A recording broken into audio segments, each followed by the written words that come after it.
I've given up all power Right. in doing this. Usually it's just me and the camera and a couple little lights. Yeah. And it's much more intimate and yeah. But this looks nice. Poor David is like, what is all this? I feel I'm so cold. Now I have to, huh? Okay. No, I feel like I have to, learn what you've learned so many years now. Uh-huh. How to relate to the camera, how to be on camera, or just not think about it. What do you mean, with this interview or with the film? With being on camera myself during these, which I managed to avoid for many years. Now you feel our pain. I do. It's a little surreal. Yeah. Do you feel pain? You look great. Well, thank you. Yeah. You look lovely yourself. Thanks. What Never about more John? glowing. Don't leave John out. John, you too are John, lovely. you look Thank smashing. you very much. Thank you. You look smashing. You don't just say that, man. Smashing. Yeah. Only say it if you mean it. Only with sincerity. You've never been more beautiful. Oh, come. He glows.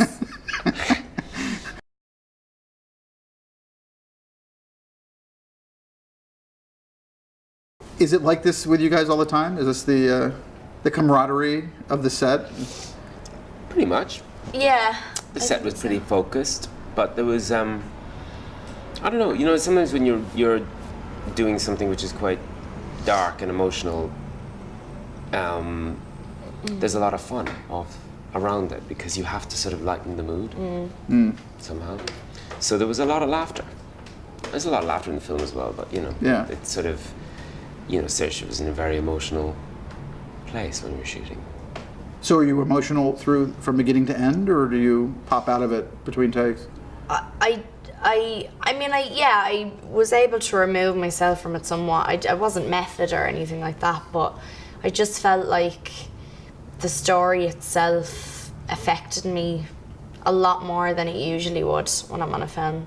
Because, we've spoken before, and I've always said that, what attracts me to doing what I do is that there's an escapism and there's a real liberation in being able to disappear into another character or world, and this was an incredibly vulnerable place to be in, and I really do think as well the fact that we started out at home, and we got a lot of attention when we were in Enniscorthy, and it was amazing, but to have not only your home life but where you grew up as a kid, which was not even where I lived anymore, and work, to have those two worlds collide like that was it took a second to get used to it, So was New York easier for you?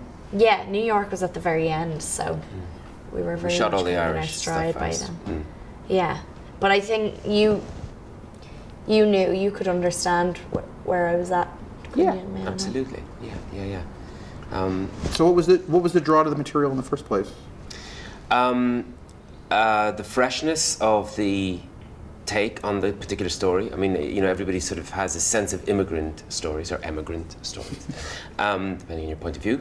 But I'd never seen one from the point of view of a young woman, for a start, and secondly, the sort of way in which the nature of exile is dramatized within the book, and then Nick captured it, and then we worked very hard to capture it in the film, which is to say that, when you leave your homeland and go to another country, you sure as hell don't come from the country you've just arrived in. But when you go back home again, you don't really come from there either anymore, because people view you differently, and it looks different to you, so you become a member of a third race, which is an exile. And, the split that happens when that happens is brilliantly realized in the story with Eilish's choice between two places and two men, and the fact that there isn't a happy ever after to it, that a choice has to be made, and the choice may involve a degree of happiness because you're in control of it if it's your choice, but it also means jettisoning a whole other part of your emotional life, and so that felt quite truthful to me as well. So have you ever had to face that kind of split, or? Well, I moved to London when I was in my late 20s. But, I guess I came from a generation, I assumed I would always leave Ireland, right? And I moved to London because I was offered great work there in the theatre. I mean, the first thing I went over to do was to work in the National Theatre, and so I wasn't sort of an immigrant getting on the boat, you know, looking for work. But the thing that struck me very forcefully, and I didn't really understand it at the time, was just how homesick I still was. And I've been going to London since I was 4. And it's got nothing really in the way to do with missing home. It's got to do with what I'm talking about, which is being an exile, which is you have left your homeland, and it's now, it's other to you. But you haven't embraced something else either. And there's a phrase in the Irish language which is idir atra, which translated means betwixt and between. And it feels like a state which is not unique to Irishness, but it feels that there's something which is hovering between two spaces, a doubleness. And I felt that very strongly. And this book was the first kind of articulation of that you know, the whole book, script, film is conceived around pairs. Every scene in the first half sort of has an equal and opposite one in the second half, and so that felt to me really compelling. And we have Tom Wolfe saying, "You can't come home again," right? You can't go home again. Yes, exactly. Yeah. It's in that spirit. Yeah. How did you get from Ireland to the National Theatre? Do they recruit? Are they looking for? I assume you were directing. I was directing in home. Dublin after I left university. You know, I mean, I had gone to Chicago on an internship for 5 months and came back and started work as an assistant director in the theatre in Dublin, and then started directing my own plays. And things sort of happened very quickly for me in the theatre, and some of my work was being spotted by people from the National in London. And Richard Eyre called me and said, "I've got a play I want to send you if you'd like to do it." And so I moved to London. And then Was it an Irish play, or no, was it wasn't. something? It was a Japanese play. It was Japanese. It was an updated version of a Japanese bunraku play which hadn't been performed for 400 years. It's you all over, isn't it? And it is me all over. Yeah, so you can see that. Oh, we know who we get for that. When I bunraku see John, I think Japanese. play called Crowley. And 400 years old. Exactly. So, and you know, my brother had moved to London when I was 4 to become a stage designer. So I was always over and back anyway. And but immigration. There would be very few families in the entire country of Ireland that haven't been touched by emigration in some way. And there's the 3 great waves of it. You know, there's the post-famine one, and then there's the 50s when the country was really on its knees economically and having a very strange protectionist economic policy, and the biggest export from the country at that time was young people. And the biggest influx of money was the money that they were sending home from America and England. And then in the 80s, 1980s, again, it all sort of started again. But yet, even though this is a very specific time and place, it also felt incredibly contemporary to me. And I think that's to do with the nature of the emotional immediacy that you get from the character, and that Saoirse has captured so amazingly well in the film, I think. So have you had a connection to this, I guess, as an actress? You're going from family to family to family. I know you have a close relationship with your family, with your real family. So is that sense of coming and going and leaving something behind there for you all the time? Yeah, I think it always has been, really. From such an early age, from 3-4 years old, I moved away from the place that I was born in and lived in Dublin for, a few months, and then went to the country and didn't sound like a girl from the country and didn't really sound like a dub either. And I was neither here nor there ever, really. I've never very kind of specifically been from one place. And now it's something that I celebrate, and I'm very happy to be someone who kind of has different cultures and different countries sort of be a part of who I am. But yeah, I've been dealing with that since I was a kid, and I think especially then when you do start to work away. I mean, I remember when I was about 10 and I did my first film, and I came back home and I just assumed the world had stopped at home while I was away, and of course it hadn't. And that was my first lesson in, the world kind of turning and moving on without you when you're having these separate experiences. But it's kind of, what John was saying just about once you've moved away and you're having this experience that's very separate from the world that you came from back at home, and it's only yours. When you then go back home, you've changed, I think, too. And I felt that more so when I actually moved away myself, when it was for a personal reason as opposed to work. Because you've always got an end date with work, you're always going to come back, and I think when you know you're actually leaving and you can never take that step back again, once you're out there, that's it, and there's a finality to that. So you go through this grief for a little bit, I think. I think the last time we talked, I decided that I was never going to bring up the fact that you'd grown up again. But you've grown up. You're on your own. David. I know, it's shocking, isn't it? Does it feel different? I mean, this is a big performance. This is a lot of, you own the movie. It's your story. Do you feel that way? Do you feel like you're coming at it in a different way, or are you just still doing the work you've been doing for the last decade?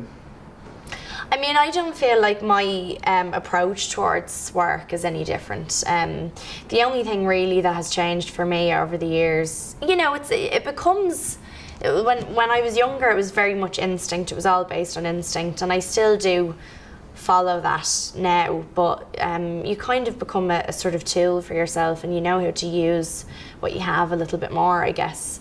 But the only thing really that's changed is just being aware of how the machine operates, how production operates, and different parts of this world kind of come together to make one. I mean, even with this, we're so incredibly grateful and so beyond delighted that everything's come into place, because it's not very often that you work on a film that, is so gratifying when it comes to the work that you've done and the people that you've worked with, but then to actually have a group of people who know what to do with it as well and can present it to the world in the right way, and to have people relate to it in the way they have done has been like a dream, Like when we went to Sundance, up until Sundance I thought, this is an Irish film, it's for Ireland, it's an Irish story, and I guess that's why I felt an immense amount of pressure when we were making it. I really did. But then we went to Sundance. Because there was representation of home? Or? Yeah, because I felt like I can't mess this up because all of Ireland will be watching, I felt a huge responsibility to the country to really capture what this story was. But then we went to Sundance, and the amount of people that stood up at this incredible Q&A we had after the screening, most of them had no connection to Ireland at all, but just on such a deep level, completely related to it, and could find so many parallels in their own life, Well, this story is universal. I mean, as much as it is Irish and as much as it is New York. Yeah. I mean, and it's been told many times, though I do think I think you're right that this is a different take on it. It's unusual to see it from this direction. Did you feel this pressure from the homeland? I did, yeah, but mostly because I think it's a very, very important story, and really needed to get it right. I mean, it would have been tragic to miss. Yeah. I'm not saying we got it right, but I'm very, very proud of the film, and I'm proud of its authenticity, and it was a difficult film to get made, because it's not immediately obviously dramatic, and a lot of financiers early on passed it and said, well, not much happens in it, and it feels a bit tired, feels like we've seen this before, and where are the explosions? I was amazed that they were kind of missing what was there, but those that got it really got it, but you're right, there's a universality to it, and I think that partly comes as well from, if you have a very, very specific story, it will gain its universality from its specificity rather than trying to make it universal, so, yeah. Well, human emotion, I guess, is universal. Absolutely. If you can get to the emotion, you can get and even if not everybody is an Irish immigrant, everybody leaves home on a very basic level. Maybe not leaves, their country, but there is a vast amount of movement around this planet now, and it sort of articulates an emotional condition that comes with that it feels quite interesting and fresh dramatically, I think. So do you get nervous on opening night, as it were, at Sundance this year? Do you get Yes. butterflies? Yeah. Terrible. And how does it get relieved, or does it? It doesn't. It's the truth. It just, you sit there anxiously scanning the audience for every reaction, every creak of a chair, every sort of somebody who leaves. It's like, oh my God, it's a disaster. Oh my God, they're walking out, and they come back, they were just in the toilet. You know what? I don't know. I mean, the stakes are high, and especially now where, I remember when we walked on stage after the screening in Sundance, and I'd never been to Sundance before, and it was in their huge cinema. Yeah, cool. This sort of sea of devices that had just been turned on. Yes. And people were there writing. I mean, the reviews were happening in front of you as other people were clapping. So it was like, okay, which is it? Are we saved or are we damned? And that's pretty terrifying. Whereas before you think, okay, well, we'll wake up tomorrow with a hangover and we'll face the review that way. It's not, as you know, it's a very different world you live in now. It's like sudden death. Yeah. So that's a lot of pressure on something. Could you not feel it in the room? Yes, I could. I felt it played very well. Yeah, so I was feeling very good when we came on. But you never know. I mean, even if it's only a couple of bad reviews, though, or a couple of bad comments, that's what's going to stick with it. Yeah, absolutely. And they're the ones that I will remember and memorize and be able to quote for the rest of my life. But also, it's the critical fraternity aren't always on the same page as the public. So it's tricky. And I never felt that this film was cool, and I think that's a very good thing about it in any way. And I don't think it's trendy, and so my nervousness was that a certain kind of critic would take a guinea, should we say? So the funny thing is, it's kind of Searchlight's responsibility now to make it trendy, and to make every girl want to look like Saoirse, and that's the job. That's part of the job. Little like Ailish figurines and yes, stuff. That's right. Yeah. The Ailish Happy Meal. Tony and It's Jim. the Donald Gleason figure Ailish, what did you say? The Ailish Happy Meals. Ailish Happy Happy At Meals. McDonald's. Yeah. You get the. They Ailish give in the you. bathing suit. Well, Macchio's Irish stew, isn't it? Yeah, we'll have our own stew brand. So do you take a lot away from the? We're talking about marketing, but do you take away? Does the performance of the movies mean a ton to you? Are you worrying about that? I mean, obviously it's nice to work again, but I mean, do you take judgment out of that situation? I don't know. It's not something which has ever troubled my career so far, to be honest with my other films. They've all tended to be very small affairs which have barely rippled. So, and this is different. This is a very big story. It's a very small story, but it's got scale, if that makes sense. It's a tiny one, but it's representative of something very big and very important. So, of course, when you're handling something like that, and it's not about me as a director, it's about the material, and you also have a performance which is startling and astonishing, and it's there's so many things in the film where it felt like in collaboration everybody was more talented than on their own. And when everybody's game was being raised by everybody else, that very rarely happens. And so, yeah, I want everyone to see it. Of course I do. Well, why wouldn't I? When that's happening, can you feel it on set? Sorry, say that? When that's happening, can you feel it happening while you're on set? Not quite. No. It just feels okay, or it doesn't feel wrong. Yeah. Do you know what I mean? It doesn't feel wrong. It feels like, yeah, we're getting it done. Yeah. And you come out at the end of the day, There were certain moments, though, where not that we would think about the final result when the film is released. I mean, I've never thought that far ahead, but No. certainly when we did this ship scene, I felt like near the end of the film, I felt that was very special for both of us. Yes. And we looked at each other at the end and kind of thought, okay, Yeah. well, even if everything else falls apart, we have this. Absolutely, yeah. There's no question. I mean, looking at the monitor, you can tell when something is really special and when it's there, right? But you still don't know. I mean, you still have to cut it all together. Yeah. And you then see what kind of an animal it is. Does it cut together? Does it all flow? You may have a collection of brilliant moments, but does it flow? And because we shot the whole of Ireland in one section and then the whole of America in one section, it was all sort of out of sequence. And It was like a jumbled mosaic until it was pieced together. And So does it change much for you in post in general? not massively. It was sort of, I think the best word is almost, it was distilled. We didn't chop huge amounts out. Everything was distilled down. It was the structure has remained very true to Nick Hornby's screenplay. You know, there were a few emotional elements in the film which we had to dial up sort of editorially in an inventive fashion, mostly to do with Eilish's homesickness, actually, in the first section, which felt like it wasn't quite as rich as one would want it to, and we were able to use that smoke and mirrors thing, using different material from different bits, and you know, creating it. And so it was a great edit, and it was a very gradual, organic process of distilling it down, so it was like a good wine or a good whiskey. It got stronger and more potent.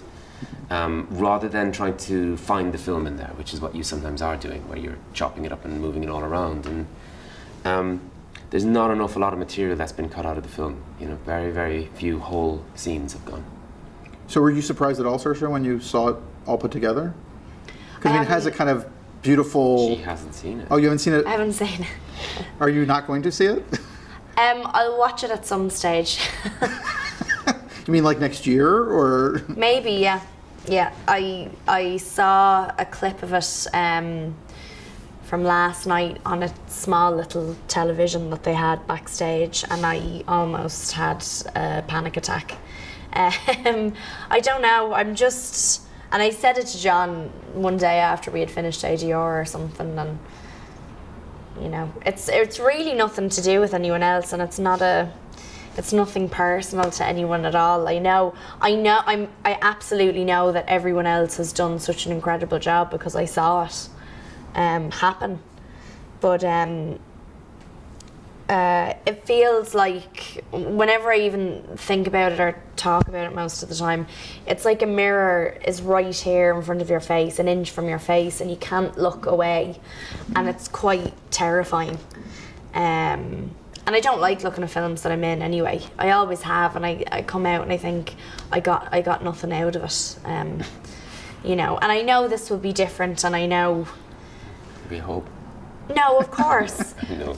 But you know what I mean. There's an awful lot of you in it's this. But it's incredibly difficult to be objective. It really is, you know. So I think when everything's kind of said and done with the film, I may watch it in New York. I don't know. I may watch it then. So is it easier on something like Grand Budapest, where your part is smaller? Do you fast forward past your parts? That's the only one I've enjoyed watching, because I'm only in it a little bit. And so do you close your eyes when it comes up, or do you? No, I was kind of, you know, I was able to get through that. Maybe the Mexican birthmark put me off. I felt like it wasn't me or something. But no, it was such a Wes film. It was very much, you know, Wes all over that. I found it easy to watch that. I enjoyed that.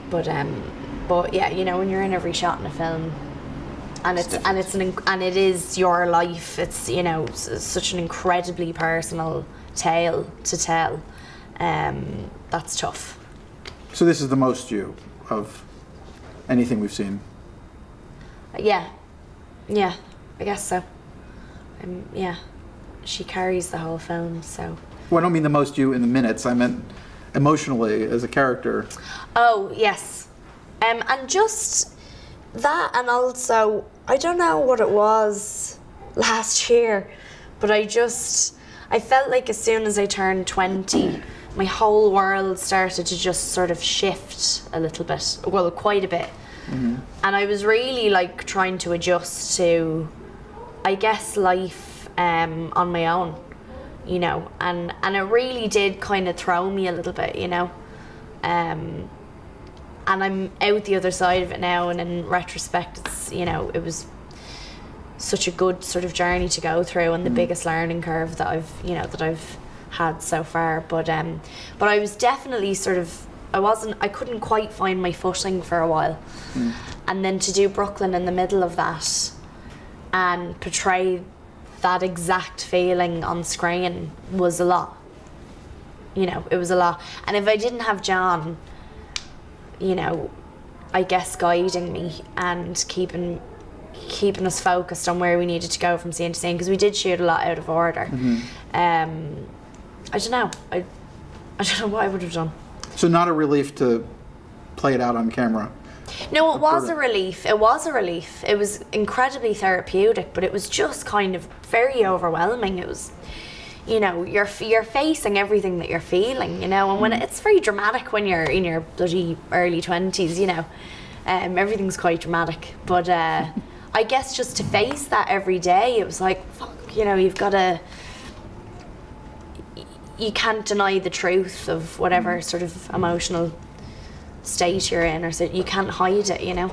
Well, you know, it takes most You're kids acting it out. 4 years to go through what you went through in a year, so. Yeah, I'm still going through it, but it was. I've never learned more from a job because of him and because of the story and Nick's writing, and I felt like with Bridge as well, working with Bridge, I only worked with her on a couple of scenes, but she was so incredible, and I felt like we all really had to raise our game with people like her, you know.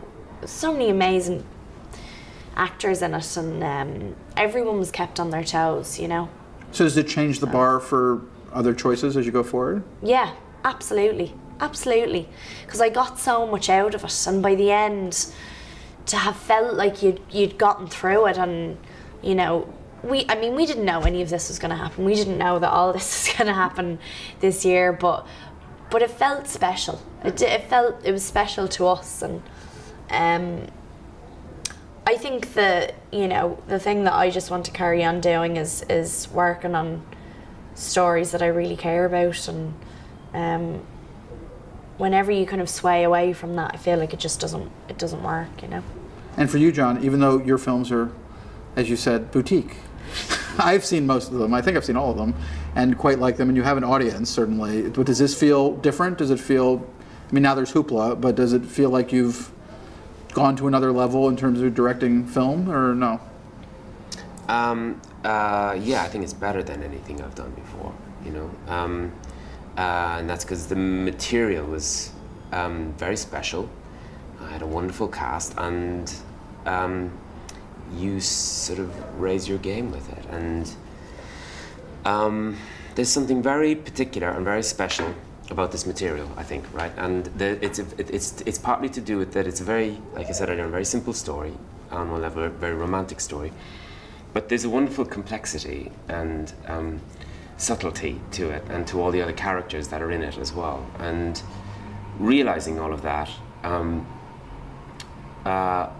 it was a gift to work on, you know. It really was. And I know that sounds a little bit like maybe pretentious, but I don't know.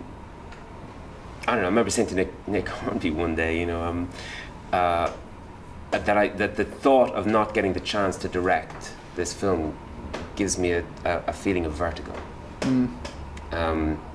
It's that important to me. So if you connect that strongly with a piece of material, yeah, you better not fuck it up. And you know, sorry, I'm not meant to say that word. I might have to. You didn't. I love the word fuck. Okay. You better not mess it up. And I think I was aware, like as we said earlier, you know, the notion of responsibility with a story like this is that, you know, okay, there's a huge number of fans of the book out there, and that's one thing.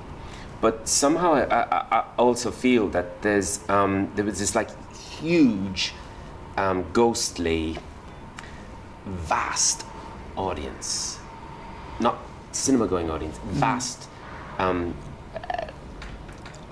Hundreds and hundreds of thousands of people who made that journey, that even if they didn't get to see it, you felt you had to get it right for them. You know, you had to get this right, and you better not coarse in the material, you better not sentimentalize it or cheapen it. So yeah, the stakes were high, but you know, Will you have to the fall in ingredients love? were good. Will you have to fall in love as deeply the next time to make a decision to do something, or is that how you pick your materials? You want to. You would hope to, but I direct lots of plays, and I love it, and you will sometimes direct a play that you will be 80% certain about, and it'll turn out to be a great experience. So I do believe in that as well, you know. And this is a different I had a very different relationship to this piece of material. When I read it, I knew I would murder to direct it, and that's the first and only time I've ever had that particular experience to something, and I don't expect it to come around next week, you know. So I don't intend to retire either, so I was to figure out some way. I don't know, it's fine, you know. If it works, then it's just postponing failure. So I'll embrace the failure. And Was the director your signature is alarms going off? Wow, that was subtle. Sorry. Sorry. Pardon? We're still waiting. I have earpiece guy going. Yeah. Jeremy's going. Okay. La, la, la, la, la, la. Hold. As a director, your signature is really the performances, I think. I mean, there's no like consistent voice in your films from film to film. So is it do you just kind of wander the earth looking for a good piece of material, or fall in love each time? Or it's just what attracts me and that I want to do. So in that sense, I'd say there is a voice. It's just it just might not be as announced as an auteur's voice necessarily. I don't think of myself as an auteur. I think of myself as a director, which is a slightly different thing. I'm not trying to build a single coherent vision of the world, but there are things that I am far more drawn to than others, obviously, and one of them will always be what kind of acting problem there is to be solved in the middle of a film, as it were. And if the problem is big enough and the challenge is big enough, and you can spot who might be the right actor, then you've got a reason to make the film.